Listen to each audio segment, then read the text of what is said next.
Hello વિદ્યાર્થી મિત્રો, કેમ છો બધા? મજામાં ને? મારી યુટ્યુબ ચેનલમાં આપ સૌનું સ્વાગત છે. તો આજે આપણે જોઈશું ઘડિયાળ પાર્ટ 3. ઓકે, તો દેખો, કલાક અને મિનિટ કાંટા વચ્ચેનો ખૂણો કેટલો હોય આપણને ખબર નથી. તો કેવી રીતના શોધીશું? હવે આમ કરી જો પહેલા કાલે મેં સૂત્ર બતાવ્યું એ પ્રમાણે કરવાનું.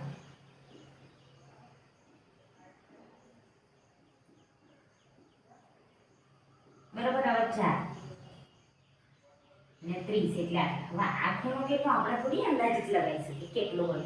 પછી આ હોય આવી રીતના તો 90, પણ આ હોય આપણને થોડી ખબર. તેના માટે સૂત્ર હતું શું? 4 ને 30 કલાકે કલાક અને મિનિટ કાંટા વચ્ચેનો ખૂણો કેટલો હોય એ હવે તમને ખબર હોવી જોઈએ. કેટલો હોય? 11 ગુણ્યા મિનિટ માઇનસ 30 ગુણ્યા કલાક.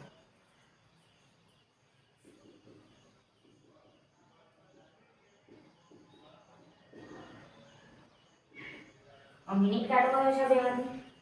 મોટી સંખ્યા મિનિટ કાઢો, નાનો હોય કલાક કાઢો.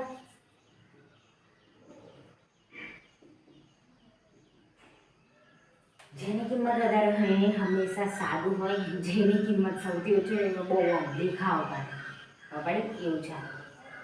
15 દુ 30, 11 ગુણ્યા 15 કેટલા થાય?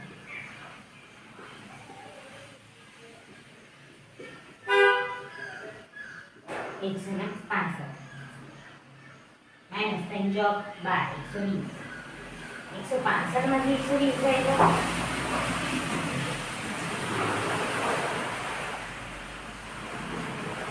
કેટલો બને? 45 અંશ. આખું કેટલો બન્યો? 45 અંશ. 11 ગુણ્યા મિનિટ માઇનસ 30 ગુણ્યા કલાક.